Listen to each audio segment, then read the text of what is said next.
4 things to never say to a narcissist.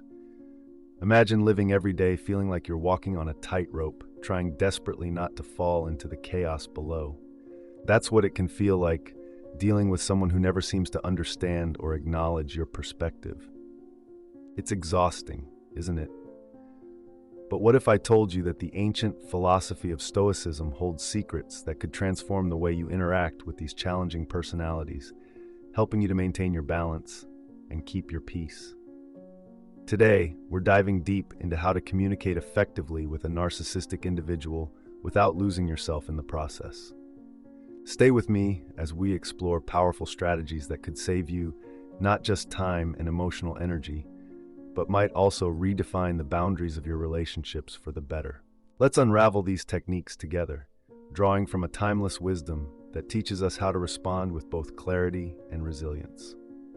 If you appreciate the insights and strategies we're unpacking here, a simple free favor I'll ask from you is to hit that subscribe button and don't skip any part of this video. Because if you're here watching this, you're not like everyone else. You're an exception seeking to master not just the situation, but yourself as well. It can be incredibly tempting to label someone as a narcissist when you see behaviors that match the criteria. Perhaps they seem overly self-centered or lack empathy. You might think that pointing this out will serve as a wake-up call, sparking a realization or a desire to change. However, let's draw upon the wisdom of the Stoics here. Marcus Aurelius once remarked, "It is not events that disturb people, it is their judgments concerning them." This is a vital reminder that our labels and judgments, such as calling someone a narcissist, often shape our experiences more than the behaviors themselves.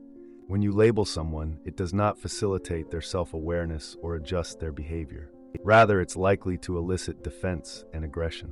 Psychology supports this view. Carl Jung famously stated, "Everything that irritates us about others can lead us to an understanding of ourselves." This suggests that our reactions, including our desire to label, say more about our own triggers and boundaries than about helping the other person. Labeling someone as a narcissist can lead to a shutdown of dialogue. The person may retaliate or withdraw completely, which is counterproductive if your goal is to improve the relationship or foster understanding. Instead, a Stoic would advise us to focus on what is within our control, our own actions and reactions. Epictetus taught that men are disturbed not by things, but by the principles and notions which they form concerning things. When you avoid labeling and instead focus on managing the situation with wisdom and detachment, you create space for more constructive interactions. Moreover, approaching interactions with a mindset of detachment doesn't mean you are indifferent. It means you are practicing resilience and protecting your inner peace. As Seneca pointed out, the mind that is anxious about future events is miserable. By not fixating on changing the other person's traits, but rather focusing on how you can interact with them effectively, you maintain your serenity and efficacy. In practice, this means engaging in conversations that focus on specific behaviors and their impacts, rather than on character flaws. Discuss how certain actions make you feel, rather than accusing or labeling. Aristotle believed in the golden mean, finding the virtuous balance between extremes. In this case, it means balancing honest communication with emotional restraint. This approach encourages dialogue and potential growth without the barriers that labels can create. In summary, remember that wisdom lies in choosing your words carefully and focusing on actions that build understanding rather than divisions. This approach not only aligns with Stoic philosophy, but also with the best practices advised by modern psychology. It promotes healthier relationships and personal peace, adhering to the timeless advice of focusing on what we can control and letting go of the rest. When we discuss handling interpersonal conflicts, especially with someone who may be distorting reality to manipulate the situation, it's crucial to understand the dynamics at play. Accusing someone of gaslighting, especially if they have narcissistic tendencies, usually won't prompt them to acknowledge their behavior or change their ways. They may not even recognize what they are doing as wrong. Epictetus wisely noted, "We have 2 ears and 1 mouth so that we can listen twice as much as we speak." In situations where you feel gaslighted, this advice becomes particularly relevant. Instead of confronting the behavior with accusations, which might escalate the situation, it's more productive to listen and observe carefully. This allows you to maintain your grasp on reality without directly challenging the other person's perception, which they are likely to defend aggressively. Moreover, Marcus Aurelius taught that you have power over your mind, not outside events. Realize this, and you will find strength. When you feel tempted to call out someone for gaslighting, remember these words. Your strength lies in your ability to hold on to your reality and perspective, not in convincing someone else of their manipulative tactics. Accusing them often leads to further manipulation or conflict, as the accused person becomes defensive or even more manipulative. Instead, focusing on maintaining your own mental clarity and emotional poise is crucial. Furthermore, from a psychological viewpoint, Carl Jung offers insight into why confronting gaslighters directly is often unproductive. Knowing your own darkness is the best method for dealing with the darknesses of other people. This suggests that understanding your reactions and emotional triggers can be more beneficial than trying to change or confront the manipulative behaviors of others. When you focus on your internal awareness and resilience, you're better equipped to handle challenging interactions without losing your equilibrium. Socrates' approach to relentless questioning, aimed at exposing contradictions in the thoughts of his interlocutors, can also be adapted here. Rather than direct accusations, asking clear, calm questions about the discrepancies you notice can be a subtle way to bring attention to the reality of the situation without direct confrontation.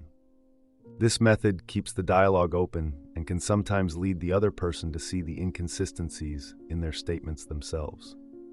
While it's natural to want to confront and stop gaslighting behavior directly, the Stoic approach of focusing on self-control and maintaining personal integrity offers a more effective strategy. By preserving your perspective and avoiding fruitless debates, you safeguard your mental health and maintain the upper hand in navigating these complex dynamics. After countless interactions where patterns seem set in stone, you might reach a point where you believe that change is impossible for the person you're dealing with. The temptation to say, "You'll never change," can be overwhelming. You might think that by challenging them with the idea that they are incapable of change, you might spark some sort of transformation. But let's explore why, through a Stoic lens, voicing this belief might not be the most effective approach. Stoicism teaches us the value of focusing on our own actions and reactions, emphasizing the importance of self-control and the acceptance of others as they are, not as we wish them to be. When you tell someone that they can never change, you're not only closing the door on their potential for growth, but you're also anchoring your expectations to a static perception of their character. This can create a self-fulfilling prophecy where both parties behave as if change is indeed impossible, which stifles any potential for positive development. Moreover, claiming someone will never change can lead to a defensive or hostile reaction. This could solidify their current behavior even more, as they might feel rejected or misunderstood, rather than motivated to reflect or reconsider their actions. From a Stoic point of view, it's more beneficial to maintain a position of emotional detachment when dealing with difficult behaviors. This doesn't mean you give up hope or stop encouraging positive change, but rather that you do so without attachment to the outcome.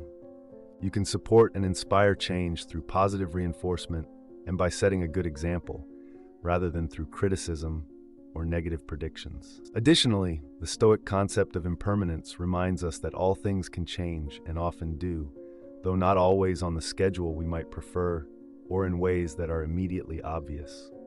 By keeping an open mind to the possibility of change, you align more closely with this principle, preserving your inner peace by managing your expectations realistically.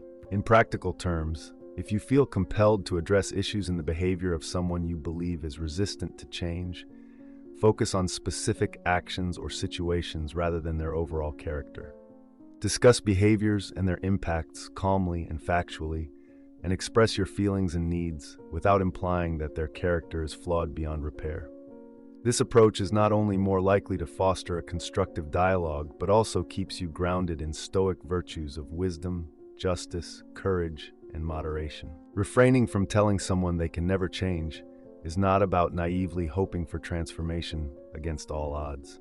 It's about cultivating a realistic, balanced view that allows for personal growth and adaptation, both in yourself and in others, without becoming emotionally entangled in the outcome. This way, you remain free to respond to each new situation with clarity and effectiveness, embodying the Stoic ideal of living in agreement with nature, which includes our own nature and that of those around us. Discussing forgiveness, particularly its absence, is a complex issue, especially in interactions characterized by narcissistic behavior. Stoicism teaches us to approach such situations with a focus on inner tranquility rather than external expressions of condemnation or forgiveness. Marcus Aurelius once advised, "Be tolerant with others and strict with yourself." This implies that forgiveness at its core is not necessarily about the other person's actions, but about maintaining your own serenity and moral integrity. Telling someone that you don't forgive them usually serves to escalate tension rather than resolve it. It can lead to increased conflict and can perpetuate negative emotions on both sides. The Stoic view, influenced by thinkers like Epictetus, suggests that it's not what happens to you, but how you react to it that matters. When you choose to tell someone you don't forgive them, you're focusing on reaction rather than on constructive response. You might feel momentarily justified, but this often does little to promote your own peace or to improve the situation. Furthermore, forgiveness in Stoicism can be seen as an exercise in understanding the limitations and failings of others. Seneca said, "To err is human, to forgive divine." This isn't to suggest that one should always forgive, but that the capacity to forgive or to withhold forgiveness should come from a place of compassion and understanding, not from anger or a desire for retribution. When dealing with someone who exhibits narcissistic traits, announcing your non-forgiveness does not align with the Stoic ideal of cultivating virtue and emotional resilience. Aristotle contributes to this discussion by emphasizing the golden mean, the virtue of finding the balance between excess and deficiency. In the case of forgiveness, this means navigating between the extremes of holding on to grudges and offering premature forgiveness that may not acknowledge genuine hurt or wrongdoing. By choosing not to explicitly declare non-forgiveness, you keep to a balanced path that allows for personal emotional health and objective assessment of relationships.